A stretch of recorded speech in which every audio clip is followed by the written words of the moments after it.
이 세상에는 많은 교회들이 있습니다.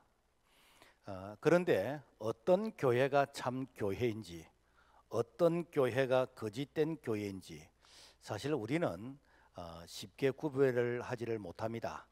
그런데 종교 개혁자들은 이 구별을 하는 그 기준을 한 세 가지로 정했습니다.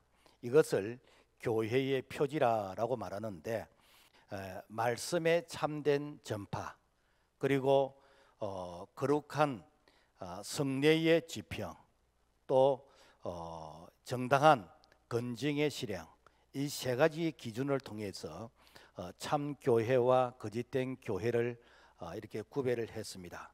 자, 그렇다면 좀 더 구체적으로 참된 교회는 그 기준이 무엇인가 우리가 한번 살펴보기를 원하는데, 참된 교회는 말씀을 바르게 선포하는 교회이다.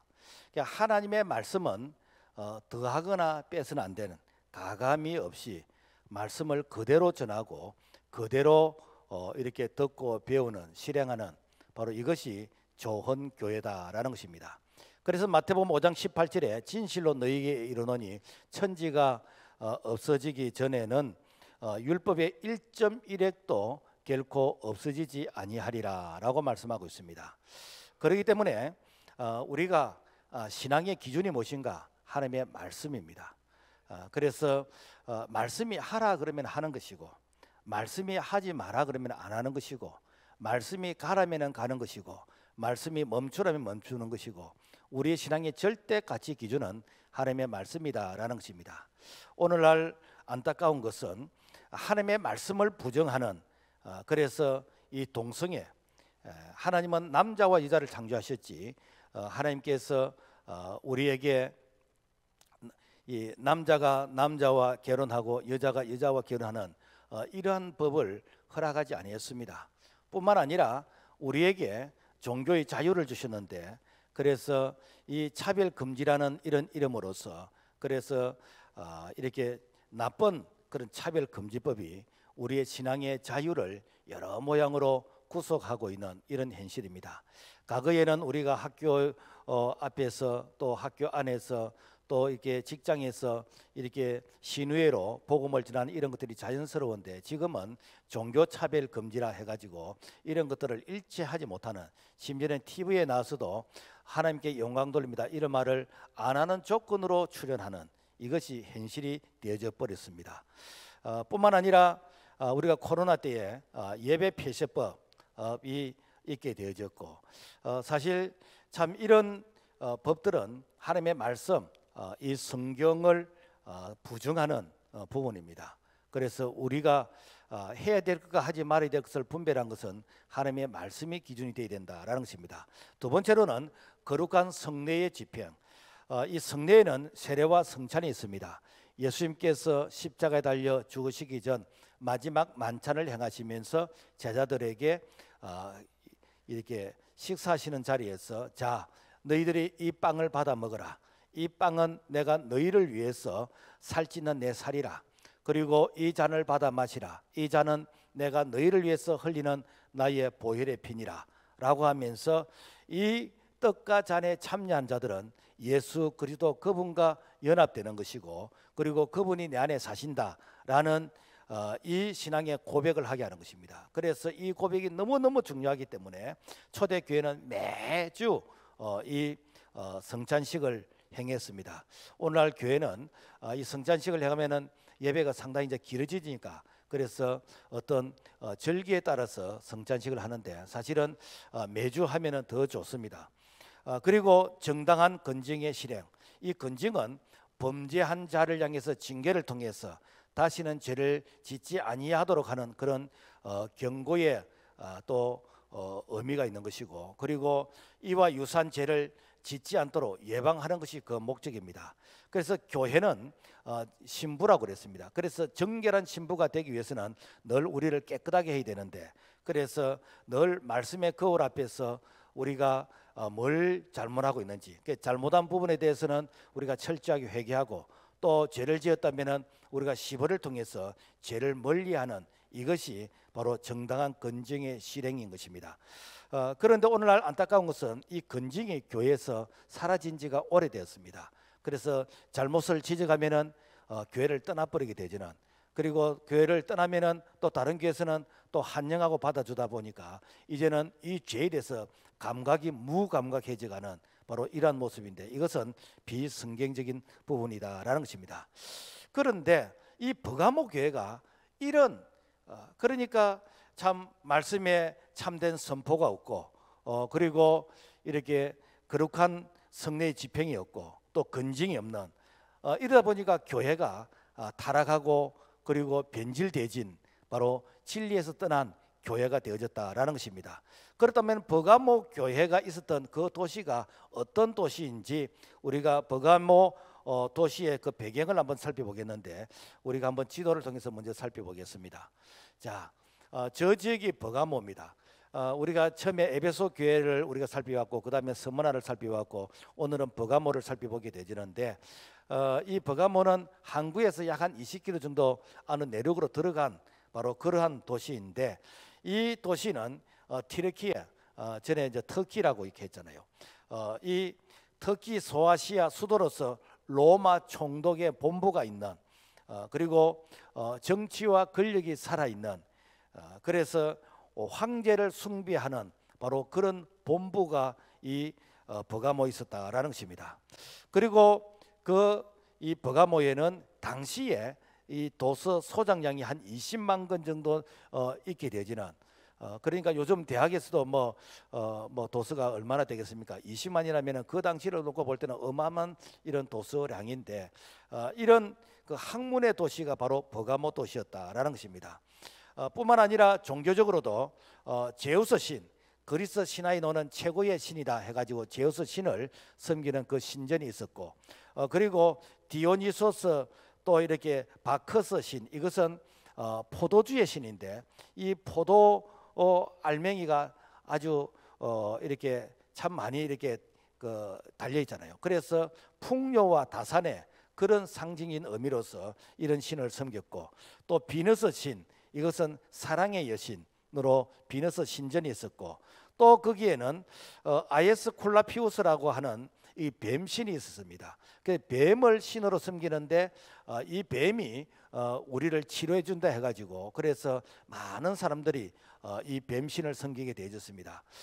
그래서 이 사도 요한이 바로 이 버가모 지역은, 여기는 사탄의 건자가 있는 데라라고 얘기하고 있습니다. 그만큼 그야말로 우상을 많이 숭배하는, 그리고 우상을 숭배하는 그런 신전들이 많이 있다 해가지고 바로 사탄의 건자, 사탄이 자리를 깔고 있는 바로 그런 사탄의 본부다라고 말하고 있습니다. 지금도 거기에 가면은 사탄의 건자라고 할 만큼 이런 신전들이 많이 남아 있는데, 한번 살펴볼까요? 예, 우리가 역사책에서 많이 봤던 저런 그림들이잖아요. 저게 다 무엇인가 하면은 그 당시에 아크로폴리스 그런 신전의 그런 유적지인 것입니다. 그래서 이런 많은 유적들이 그 당시에 얼마나 신을 많이 섬겼던지, 이런 유적들이 지금도 남아 있는, 그러니까 이 버가모 이 도시는 우상 숭배가 가장 심한 그런 세속화된 바로 그런 도시의 전형이다라는 것입니다. 그렇다면 버가모 교회가 영적으로는 어떤 상태였는가?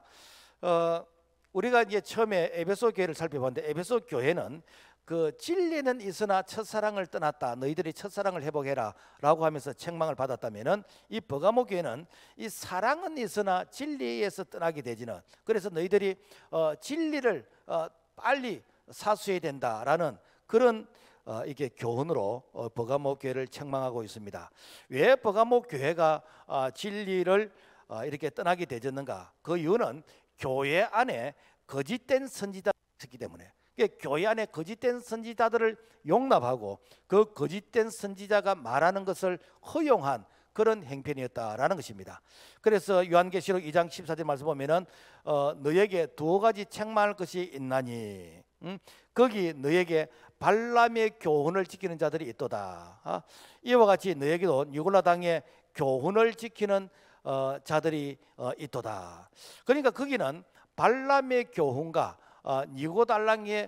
니골라당의 교훈을 지키는 이런 자들이 교회 안에 있었다라는 것입니다. 그렇다면은 이 발람의 교훈은 무엇인가? 이 발람의 교훈은 민수기 22장에 보면은 모압 왕 발락이 이스라엘 선지자 발람을 뇌물로 매수를 해서 그래서 이스라엘을 저주하도록 이렇게 부탁을 합니다.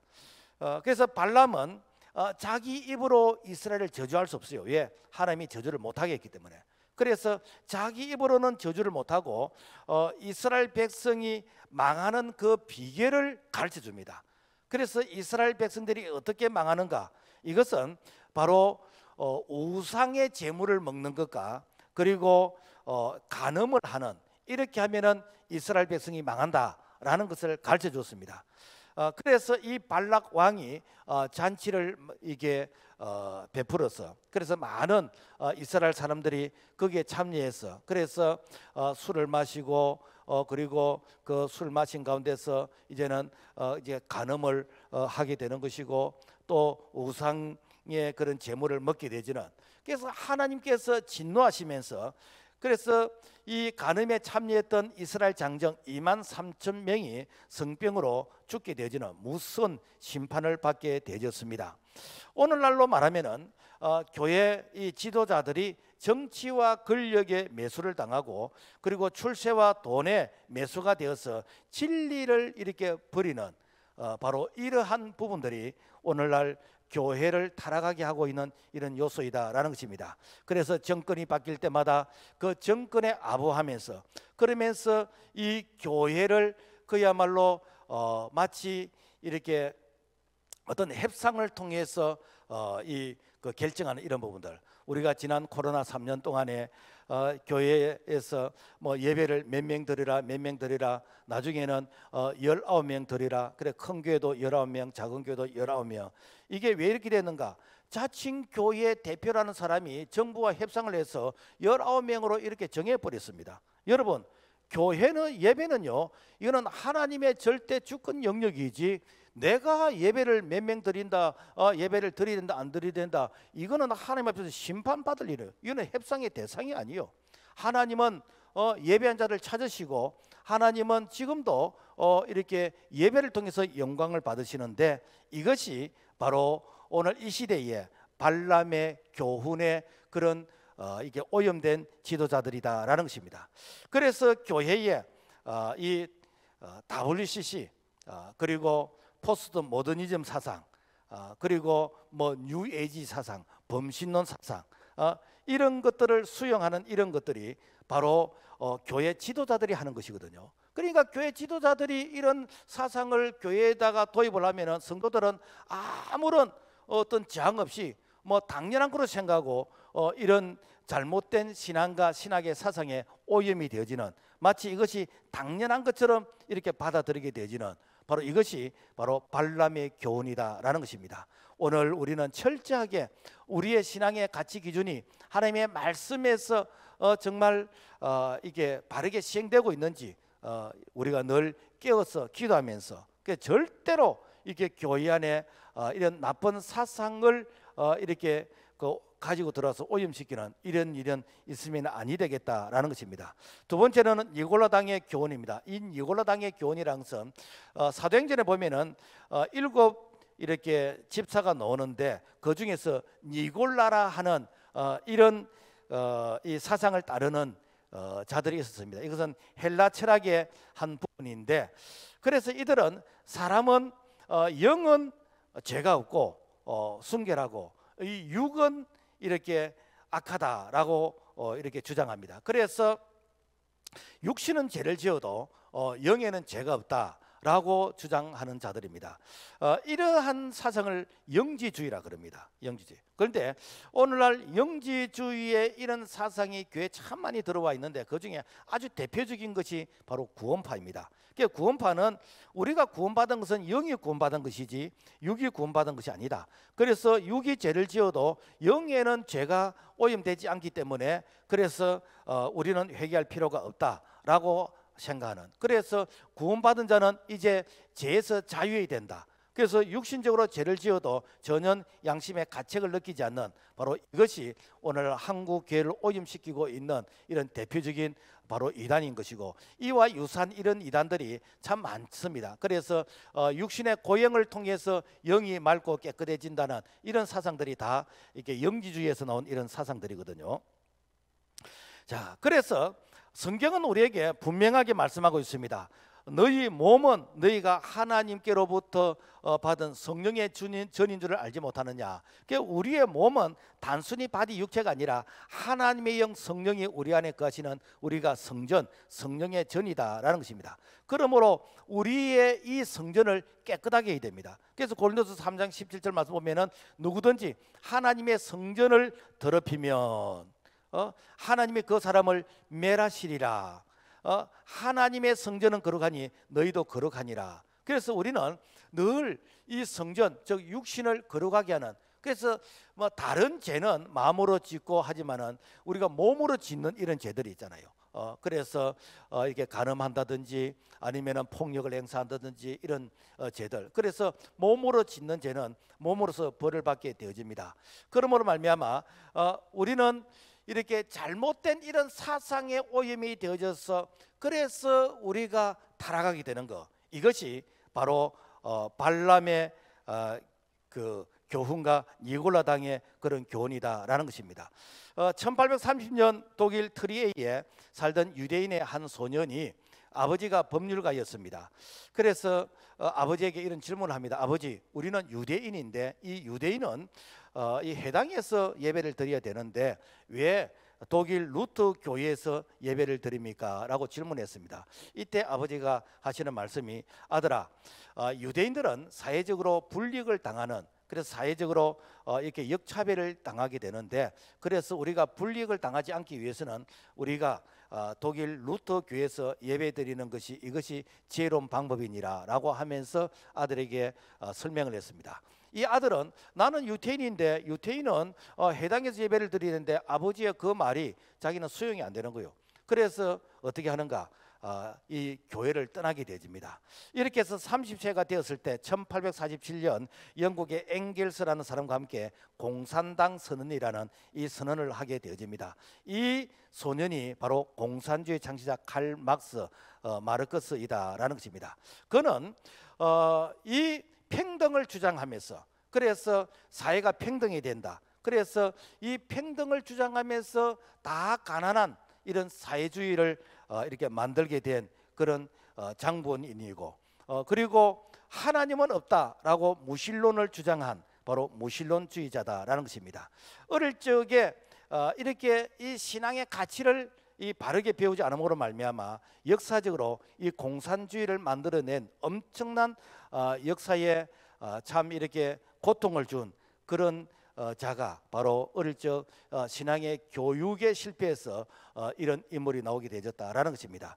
우리가 이렇게 북한의 김일성도 마찬가지입니다. 김일성은 어릴 때에 유아세례 이렇게 그 교인이었습니다. 그래서 어머니는 이렇게 강반석 권사님이셨고 아버지는 김형지 이렇게 세례교인이 있는데, 당시 평양의 숭실학교는 미션 스쿨 기독교 학교였습니다. 그래서 평양 숭실학교의 선생으로 계시던 분이 바로 아버지였습니다. 그리고 외삼촌 강양욱은 목사였습니다. 그러니까 신앙적으로 말하면 아주 좋은 그런 집안의 그런 토대이었는데, 이 김일성이가 어릴 적 신앙의 교육을 제대로 받았더라면은 여러분 공산주의를 선택을 했겠습니까? 그래서 어릴 적 신앙의 이 실패로 말미암아 공산주의를 선택하게 되었고, 이로 말미암아 북한의 약 한 2,500만 명이라는 저 동포들이 지금도 참 이렇게 굶주림과 그리고 사상적 이게 노예로서 이렇게 고통을 당하고 있는 현실이고, 이 6.25 전쟁이라는 엄청난 이 남북의 이 그 동족 상잔의 이런 역사적 아픔을 바로 이렇게 만들어내게 되었다라는 것입니다. 아마 잘 모르겠지만 하나님 앞에서 이 부모님들과 그리고 강양욱 이 목사는 이게 엄청난 그런 이 심판을 아마 받았으리라고 이렇게 생각이 되어집니다. 여러분, 이 버가모 교회 문제는 이렇게 비진리를 가르치는 이런 자들을 징계하지 않고 이런 자들을 사랑이라는 그런 이름으로서 용납을 했다는 것입니다. 그러니까 오늘 우리가 교회 안에서 잘못된 사랑, 그러니까 이렇게 구분 없는 사랑, 그 사랑은 불의를 기뻐하지 아니하고 진리와 함께 기뻐하는 이것이 사랑의 정의인데, 그런데 사랑이란 이름으로서 그래 괜찮다, 뭐 그래도 괜찮다 하면서 모든 것을 다 덮어주는 이것은 그야말로 큰 죄를 짓게 하는 작은 불씨와 같다라는 것입니다. 마치 이 바늘 이 도둑을 책망하지 않으면 나중에 큰 도둑이 되어지는 바로 이런 요소가 될 수 있다라는 것입니다. 그러므로 교회는 이렇게 다음 세대들에게 이렇게 정말 그 좋은 유산을 물려주는데, 그 유산이라는 것은 뭐 교회가 얼마나 크냐, 재력이 얼마나 있냐, 뭐 부동산이 얼마나 됐냐, 이것이 유산이 아니고 정말 이렇게 바른 신앙, 바른 신학, 이렇게 바른 믿음을 다음 세대들에게 물려주어서, 그래서 다음 세대들이 역시 신앙의 바른 그런 믿음의 생활을 하는 이것이 바로 교회의 좋은 전통인 것이고 앞선 자들이 해야 될 이런 요소다라는 것입니다. 참으로 안타까운 것은 교회 안에 여러분 이 시대에 참 이 그 발람과 그리고 니고다 당에 이런 부분들이 많이 오염되고 있다는 것을 우리가 이렇게 상기하면서 절대로 교회 안에 이단의 사상과 잘못된 이런 사상을 바늘구멍 하나 틈을 주는 이런 모습이 있어서는 아니 되겠고, 우리가 다음 세대에게 정말 좋은 신앙을 유산으로 물려주는 책임 있는 우리의 신앙이 되기를 주의 이름으로 부탁을 드립니다. 자, 이 버가모 교회에 나타나신 예수님은 순교자 안디바를 칭찬하시는데, 이 버가모 교회가 이렇게 우상과 그리고 잘못된 이런 사상 가운데서 교회가 참 엄청난 이렇게 고통을 당하고 있었는데, 그런 고통 중에서도 끝까지 믿음을 지키는, 끝까지 신앙을 지키는 바로 그런 순교자 안디바가 있었다라는 것입니다. 그래서 요한계시록 2장 13절의 말씀 보면은 거기는 사탄의 근자가 있는 데라, 너가 내 이름을 굳게 잡아서 내 충신된 정인 안디바가 너희 가운데 곧 사탄이 사는 곳에서 죽임을 당할 때도 나를 믿는 믿음을 저버리지 아니하였도다 라고 말씀하고 있습니다. 그 당시에 로마의 속국에 있던 이런 사람들은 1년에 한 번은 황제 이 신전에 가서 우리는 황제를 섬깁니다, 황제가 우리의 주입니다 라는 이 고백을 해야 돼요. 이 고백을 하지 않으면 불이익을 당하거나 심지어는 이렇게 그 죽임을 당하는 이러한 그 의식이 1년에 한 번쯤 이 로마 황제를 주라고 고백하도록 했습니다. 그런데 우리 그리스도인들은 주는 주님만이 주인이시지 뭐 이렇게 황제를 이렇게 주라고 고백할 수 없거든요. 지금 북한이 그렇잖아요. 북한이 이게 김일성을 태양으로 섬기잖아. 그래서 뭐 김일성 생일을 태양절이라 해가지고 그렇게 이 태양으로 숭배하고 있고, 그리고 김일성의 그런 교실을 주체 사상이라 해가지고 이것을 신봉하는, 그래서 김일성은 지금도 북한에서 살아있는 신으로 그들의 심장이 뛰는 가슴에 이 배지를 달아놓고, 그래서 김일성을 주라고 고백하지 않으면 지금도 죽임을 당하고 있는 이런 현실인데, 안타까운 것은 지금도 사실은 이런 자들을 추종하는, 이걸 갖다가 주사파라 그러잖아요. 이런 자를 추종하는 사람들이 만약에 교회에 있다면 여러분 어떻게 되겠습니까? 이것이 바로 이 시대에 황제 숭배를 하는 자와 똑같다라는 것입니다. 그런데 이 안디바가 이 황제 숭배를 안 하는 거예요. 그러니까 회유를 합니다. 회유를. 그래서 딱 한 번만 해라. 한 번만 하면은 절대로 하라고 소리 안 할 테니까 한 번만 해라. 만약에 하지 않는다면은 그때 당시에 이 그 노세로서 황소 우상을 만드는데, 이 황소 우상을 한 1000도씨 되게끔 벌겋게 달게끔 해놓고 그 황소에다가 태우게 되면 어떻게 되는가? 사람이 수처럼 타서 죽습니다. 그래서 황소에 태워서 죽이겠다고 협박을 합니다. 이때에 이 안디바 이 감독이, 오늘 말하면은 이 목사님이 이런 말을 합니다. 나는 나를 살려주신 예수님만 찬양합니다. 너희들도 나와 같이 예수를 믿기를 바랍니다. 이 말을 했으면 당연히 죽임을 당하잖아요. 그래서 천도시가 되어지는 이런 노새 항소에 태워져서 이렇게 수처럼 불에 타서 죽게 되어졌다라는 것입니다.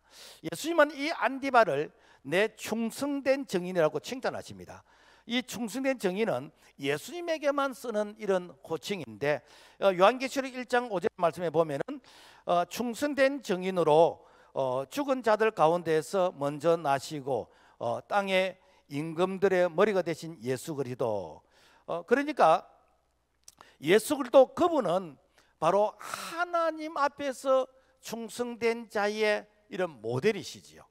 그래서 이 안디바를 충성된 자로 하는 것은 네가 정말 나의 이 말씀, 이 믿음을 지키기 위해서 순교를 당하구나. 그래, 네는 나에게서는 이 호칭을 내가 너에게 이렇게 불러주마. 이것이 바로 주님께서 위로해 주신 안디바에 대한 바로 주님의 이 칭찬이셨다라는 것입니다.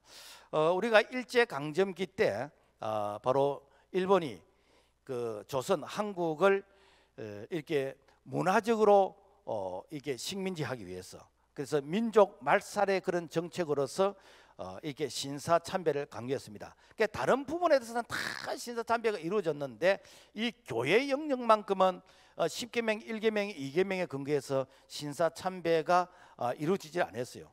그래서 1938년 9월 9일 평양 서문박 교회에서 제27차 장로교 이제 총회가 열렸는데, 그때 이 총대들 사이사이에 일본 이 행사들이 다 옆에 앉아가지고 그래서 무언으로 협박을 합니다. 만약에 부정적인 그런 말을 하면은 바로 체포해서 이제 끌고 갈 그런 어떤 아주 살벌한 분위기인데, 그래서 이 불법적으로 이렇게 일본 신사에 참배하는 것이 이것이 국가적인 의례이지 이것이 10계명, 1계명, 2계명에 위배되지 않는다라는 이런 가계를 하게 되었습니다. 이때에 아니요라고 하면서 이것은 불법입니다. 이것은 하나님의 이 말씀 10계명, 1계명, 2계명에서 이거는 위배되는 것입니다 라고 했을 때에 일본 행사에 질질 끌려서 그래서 이 감옥에 투옥이 되어졌는데, 그래서 감옥에서 순교하신 분이 주기철 목사님이고, 그리고 이제 순교를 기다리고 있다가 1945년 8월 15일 해방이 되어졌습니다. 그래서 추록한 성도들, 감옥에서 나온 성도들이 정말 오염되지 않는 신앙과 신화, 이 바른 신앙을 우리가 다음 세대들에게 물려줘야 되겠다라고 해서 세운 교단이 1956년 이게 고신교단인데, 그래서 이 고신을 사실은 고르파라고 그럽니다. 이 고르파라는 것은 높고 화려하다. 그래서 신앙이 높고 화려한 신앙이다. 그래서 한국 교회가 신학적으로 신앙적으로 혼란이 있으면은 꼭 고려파 이 고신에서는 이 문제를 어떻게 접근하는가. 그래서 고신의 결정에 이렇게 이렇게 참조하게 되지는, 그래서 어떻게 보면은 정신적으로 영적으로 우리가 장자의 그런 역할을 하고 있다라는 것입니다. 그래서 이 신앙의 이 선배들이 다음 세대들에게 이렇게 신앙적인 교훈을 가르치는데 절대로 우상 숭배하면 안 된다. 그래서 우상의 요소는 철저하게 다 배제를 했습니다. 그래서 한때 고신적 교회에서는 이게 강대상 뒤에 십자가도 사실은 거는 것을 별로 환영을 안 했습니다. 왜? 혹시 이 십자가 이것 자체가 무슨 어떤 신비한 어떤 능력이 있는 것처럼 생각할까 싶어서, 그래서 십자가 때문에 예수님이 가릴까 싶어서 사실은 십자가도 이렇게 추천하지 않는 그런 부분이 있었는데, 우리가 십자가를 우상이라고 생각하지는 않습니다. 그리고 주의를 거룩하게 지키라. 거룩하게 지킨다는 것은 주의를 정말 너희들 1분이라도 지각하지 마라. 그리고 주일날 너희들이 무슨 사유에 의해서 이렇게 누구 친척 이렇게 결혼식에 가야 되고 내가 어디에 가야 되고 이것이 용납이 될 수가 되질 않았습니다. 뿐만 아니라 철저하게 11조를 해라. 이 11조는 하나님의 절대 주권을 인정하는 것이죠. 그래서 우리 신앙의 선배들은 이렇게 해서 바로 우리 이렇게 후손들에게 이 신앙이 오염되지 않는 이런 신앙으로 살아갈 수 있도록 우리에게 이 건면했다라는 것입니다. 주님은 오늘 이 시대에 우리에게 질문하고 있습니다. 인자가 올 때에 말세에 믿음을 보겠느냐? 많은 사람들이 믿음을 설명을 합니다. 예수는 이렇게 믿는 것이고 이렇게 설명을 합니다. 그런데 당신은 우리가 믿음의 증인이 되어야 됩니다. 그래서 믿음은 말로 사는 것이 아니고 우리가 행함을 통해서 예수는 이렇게 믿는 것이고 신앙생활은 이렇게 하는 것이고 우리가 이 믿음을 보여줘야, 그래야 다음 세대들이 이 믿음을 생활하는 거 보고 따라하게 되는 것이거든요. 그래서 특별히 교회에서 이렇게 가르치는 우리 교사들, 그리고 셀 리더들, 그리고 중직자들은 정말 책임 있는 믿음의 생활을 해야 됩니다. 왜냐하면 우리의 모습을 이렇게 성도들이 다 보고 있거든요. 그리고 이렇게 자라나는 우리 학생들이 보고 있거든요. 신앙생활 저렇게 해도 되구나, 저렇게 하는가 보네 라고 하면서 우리의 모습을 배운다면 주님은 우리에게 반드시 책망하신다라는 것입니다. 그러면서 이 버가모 교회에 나타나신 예수님은 날선 검을 가진 자로서 나타납니다. 오늘 2장 12절 말씀 보면 좌우에 날선 검을 가지신 이가 이르시되, 이 날선 검이라는 것은 하나님의 말씀이 검이라고 하고 있습니다. 말씀의 검. 또 하나는 이 검은 이것은 이렇게 판단하는, 심판하는 바로 이런 심판의 요소가 있습니다. 그래서 예수님께서 진리의 검으로서 이 버가모 교회에 나타나셨는데, 그러므로 회개하라, 그리하지 아니하면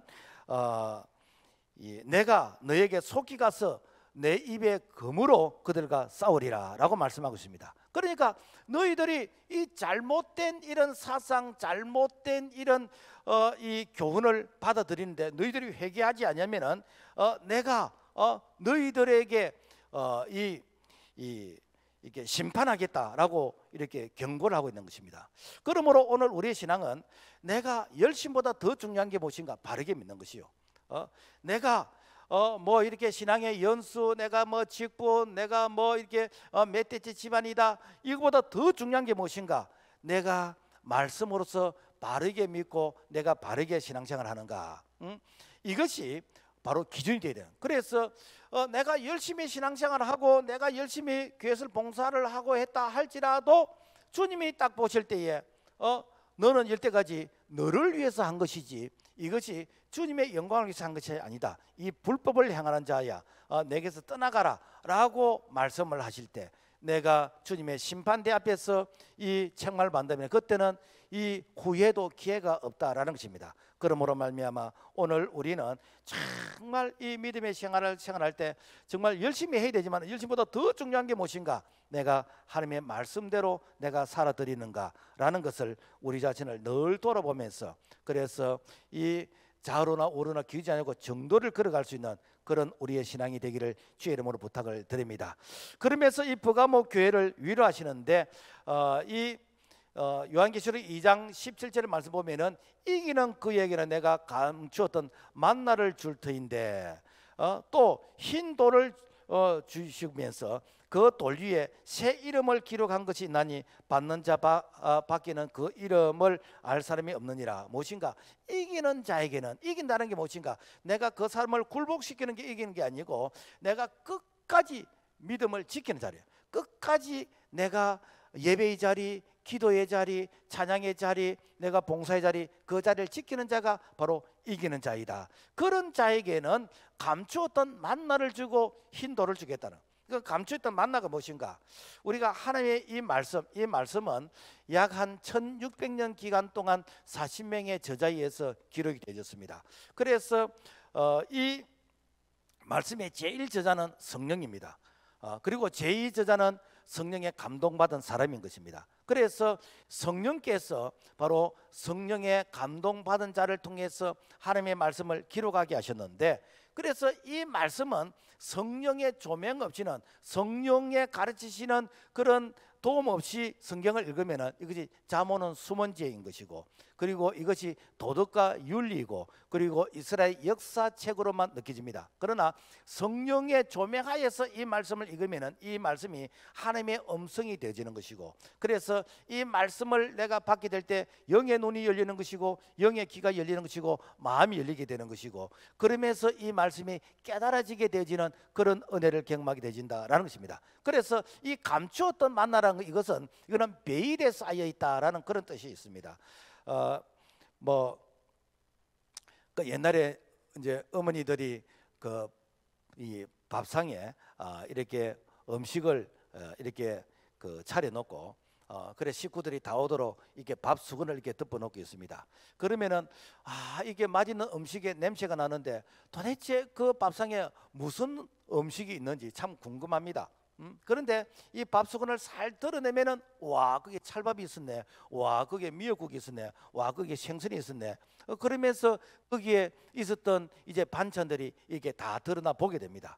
뭔가면은 이 하나님의 이 말씀이 이렇게 계시의 말씀이 이렇게 덮여 있는데 성령께서 이 말씀을 우리 각자에게 열어주셔. 그래서 성령이 열어주시면 이 말씀이 깨달아지는 거예요. 오늘 이 시간도 성령께서 우리에게 깨닫게끔 해주시는 바로 이것이 오늘 감추었던 이 만나를 오늘 우리가 이렇게 먹게 되지는 그런 축복인 것입니다. 그런데 이게 이단 중에 신천지 이 이만희는 자기가 보혜사라 해가지고 자기가 해석하고 자기가 가르치는 이것이 마치 감춘 만나를, 그런데 이거는 영적인 사기이기 때문에 절대로 우리가 이런 데서 현혹되면 안 되겠다라는 것입니다. 그래서 이 감추어진 이 만나, 그래서 이 말씀을 성령께서 조명해서 우리에게 깨닫게끔 해주시는데 이 만나가 무엇인가? 바로 이 생명의 말씀, 생명의 떡 예수 그리스도시다라는 것입니다. 그래서 요한복음 6장 48절의 말씀 보면은 내가 곧 생명의 떡이로다. 나는 하늘로서 내려온 산떡이니 사람이 이 떡을 먹으면은 영생하리라. 나의 줄 떡은 곧 세상의 생명을 위한 내 살이로다 하니라. 그래서 이 하나님의 이 말씀이 생명의 떡이란 거예요. 그래서 구약에서 이스라엘 백성들이 하늘에서 내렸던 그 만나를 먹은 자들은 만나를 먹고 나중에 다 죽었습니다. 그렇지만은 예수 그리스도 그분이 하늘로서 내려온 생명의 만나인데 예수 그리스도 그분을 먹게 되지면은 우리가 영생하게 되진다라는 이 사실이 믿어지는 것이 감춰있던 만나가 오늘 우리에게 깨닫게끔 되지는 그런 은혜인 줄로 믿습니다. 그래서 이 깨닫게끔 되는 이런 자들은 하나님께서 영의 눈을 열어주시는 거예요. 영의 눈을. 그래서 엠마오로 가던 두 제자가 예수님께서 십자가에 달려 죽으시다는 이 사실을 고민하면서 슬픈 기색을 띠면서 이렇게 걸어가고 있을 때 예수님께서 그들의 이 마음을 열어주시고 그들의 눈을 열어주시니까 예수님이 그 곁에 계신 것을 보게 되었습니다. 스데반이 복음을 전하다가 이제는 그 돌에 맞아 순교하게 되지는데 이 하늘이 열려지는 거예요. 하늘이 열려지는데 예수님께서 하나님 보좌 우편에서 서 계시는 모습을 보여주십니다. 이게 무엇인가? 영의 눈이 열려지는 것입니다. 뿐만 아니라 히브리서 11장에 보면은 이 땅에 살아가면서 하늘의 영광을 보게 됩니다. 해의 영광, 달의 영광, 별의 영광, 별과 별의 영광을 보게 되는 것입니다. 이것들이 무엇인가? 바로 하나님의 성령께서 우리의 마음을 열어주시는 거예요. 그러니까 내가 이 땅에 살아가면서 오늘 나의 어떤 이 가치의 기준이 뭐 돈이 얼마나 많으냐, 얼마나 많이 배웠느냐, 얼마나 큰 집에 사느냐, 이게 기준이 아니고 내가 하나님의 말씀을 통해서 천국을 소망하는 이것이 바로 복의 그런 가치 기준이 되어버려요. 그러니까 이 신앙의 선배들은 이 땅 위에서 내가 얼마나 쌓아놓냐 이것이 복이 아니라 영원한 천국에서 상급을 받는 그 천국의 상급을 바라보면서 이 땅의 위로를 초월해 버린 것이죠. 이게 무엇인가?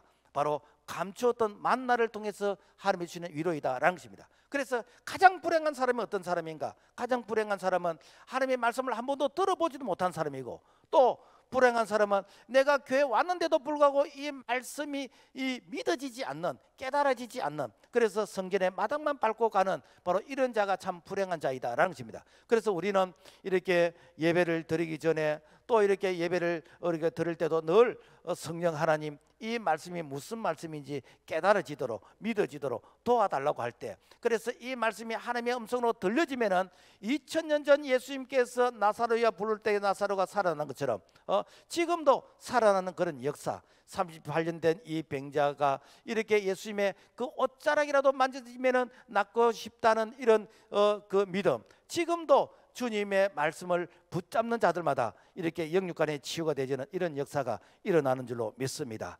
그래서 이 버가모 교회에 위로를 주신데 흰 돌을 주시는 거예요. 흰 돌. 이 당시에 이 흰 돌이라는 것은 재판 제도에서 이 배심원들이 이게 피고와 정인의 그런 진술을 듣고 그 사람들의 죄에 대해서, 그래서 그 사람들의 죄가 유죄다 그러면은 검은 돌을 던지고, 그리고 무죄다라고 하면 흰 돌을 던졌습니다. 그래서 이 돌이 바로 그 사람들의 죄에 대한 어떤 심판의 이 판단의 이런 조건들이었는데, 우리 예수님께서 우리에게 너는 죄가 없다라고 하면서 흰 돌을 던지신다. 이거는 무죄의 그런 어떤 증거인 것입니다. 그래서 믿음으로 이기는 자들에게는 너는 죄가 없다라고 하면서 우리에게 바로 흰 돌을 주신다라는 것입니다. 그래서 주님께서 그래 네가 참 이렇게 우상이 만연하고 그 다음에 잘못된 이런 이단적인 사상을 가르치는 이런 가운데서 네가 끝까지 믿음을 지키느냐, 내가 네게 흰 돌을 주겠다. 너는 죄가 없다라고 우리에게 확인시켜 주신다라는 것입니다.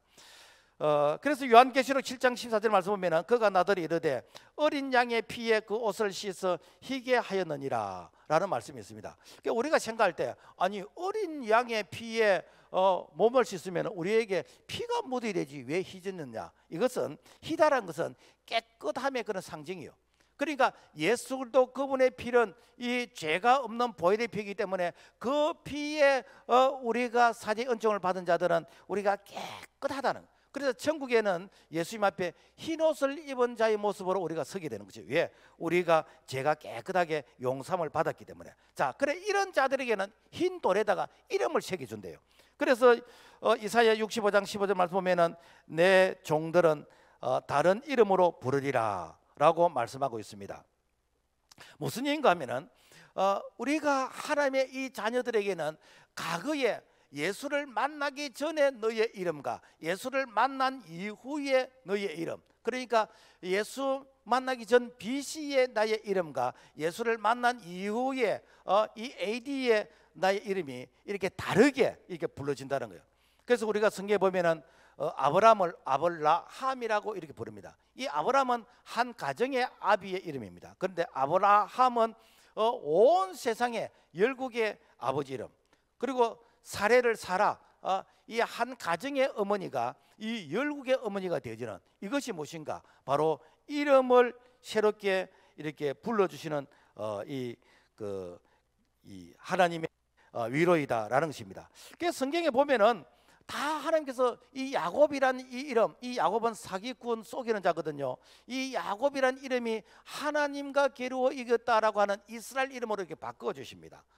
뿐만 아니라 뭐 시몬이란 이 이름, 이건 집에서 부르는 이 이름인데, 그런데 너는 이제는 시몬으로 살지 말고 네가 예수를 부인하는 그런 시몬으로 살지 말고 너는 반석 페트라, 그래서 너는 베드로라라고 하면서 이름을 베드로를 바꿔주고, 그리고 사울이라는 이름으로서는 예수 믿는 사람들을 잡아서 감옥에 가두고 핍박하던 이름인데 이제 너는 바울로 살아라, 예수님의 작은 자의 그런 모습으로 살아라, 바울로 이름을 바꿔주신 것입니다.